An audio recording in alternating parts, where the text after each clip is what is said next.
Here's a question I get all the time.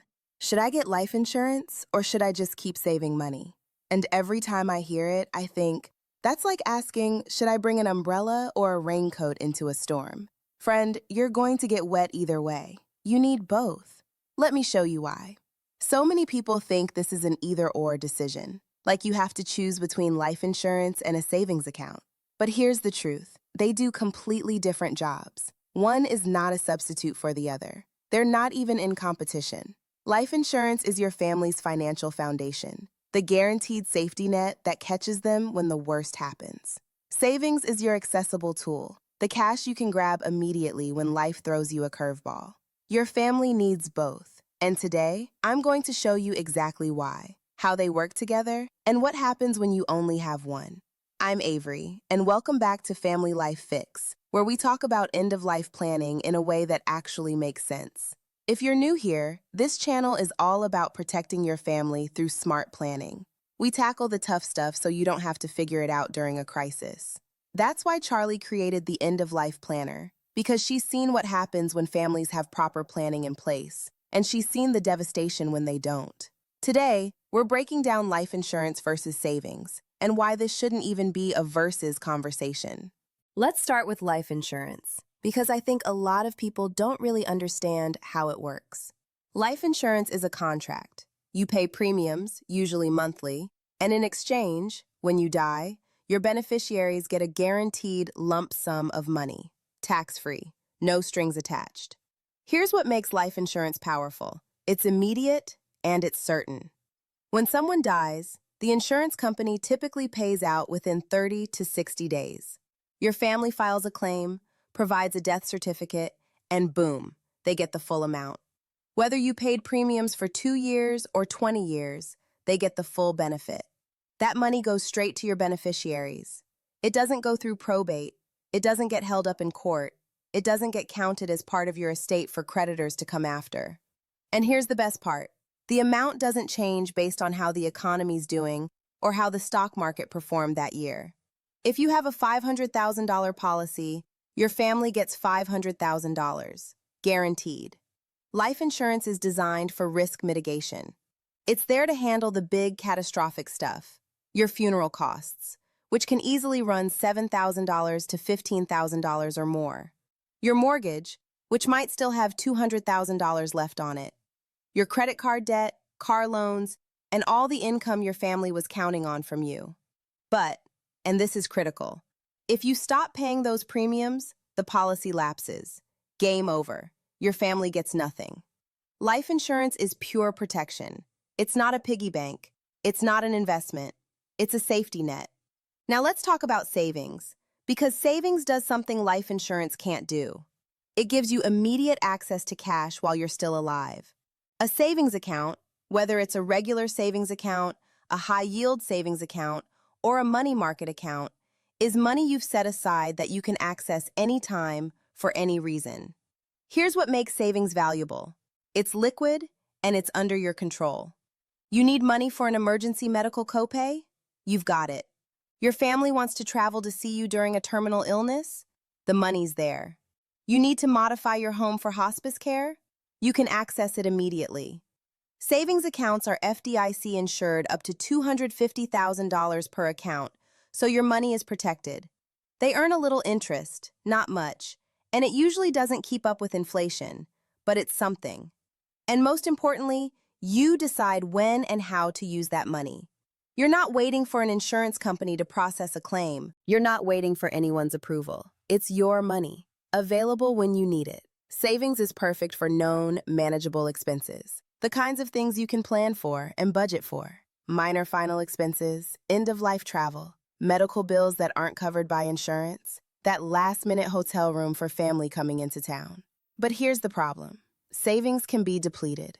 You might save $30,000 over 10 years, but if you have a medical crisis or a family emergency, that money can disappear fast. And if you die prematurely, before you've had time to build up significant savings, that $5,000 or $10,000 you managed to save isn't going to be enough. Savings is for flexibility. Life insurance is for certainty. You need both. Let me show you what happens when you rely only on savings. Imagine you've been really disciplined. You've saved $30,000. You're proud of that, and you should be. That took effort. Then you die unexpectedly, and suddenly your family has to cover your funeral, $12,000. The remaining balance on your mortgage, $150,000. Living expenses for your family for 6 months while they figure things out, $30,000. Total needed, $192,000. What they have, $30,000. Shortfall, $162,000. That $30,000 you saved, which felt like a lot, now covers the funeral and maybe 2 months of bills. And then what? Your family is looking at losing the house, going into debt, or making impossible financial choices while they're trying to grieve. That's not a plan. That's a down payment on a crisis. Savings alone cannot replace the income you were bringing in. It cannot cover large, long-term obligations. It's just not designed for that. But the opposite is just as problematic. Let me show you the insurance-only trap. You're 45 years old. You've got a $500,000 term life insurance policy. Great coverage. You're paying your premiums every month. You feel prepared. Then at 70, you get a terminal diagnosis. You have maybe 6 months to live, and you want to modify your home for hospice care, $10,000. Take one final trip with your family, $5,000. Cover your insurance deductibles and copays, $8,000. Total needed right now, $23,000. But here's the problem. That insurance policy only pays out after you die. You have no accessible cash today. You can't tap into that $500,000 to make your final months better. You can't use it for medical expenses. You can't use it to create final memories with your family. So what happens? You either go into debt to cover these costs, or you skip them entirely. You spend your final months in financial stress instead of focusing on what matters. And here's another scenario. What if one of your family members needs to fly in to be with you? What if there are immediate funeral arrangements that need deposits? What if the funeral home requires payment up front? Without accessible savings, your family is scrambling to come up with cash during the absolute worst time of their lives. Life insurance is critical for the big picture, but it doesn't help with the immediate, right-now needs. Let me show you what proper planning looks like with a real example. Maria was 45 when she died unexpectedly, but here's what she had in place. First, she had a $400,000 term life insurance policy. She'd been paying about $40 a month for it. Second, she had a dedicated savings account. She called it her final expenses fund, with $12,000 in it. She'd been putting $100 a month into it for years, and she never touched it for anything else. So when Maria died, here's what happened. Within days, her family used that $12,000 savings account. They paid for her funeral, $10,000. They covered travel costs for family coming in from out of state, $2,000. Done. No one had to scramble for cash or put anything on credit cards. Then, a few weeks later, the life insurance payout arrived. That $400,000 did the heavy lifting. It paid off the family's mortgage, $200,000. It funded college savings accounts for her 2 kids, $100,000. It gave her spouse a living expense cushion, $100,000. The result? Maria's family was able to grieve without financial panic.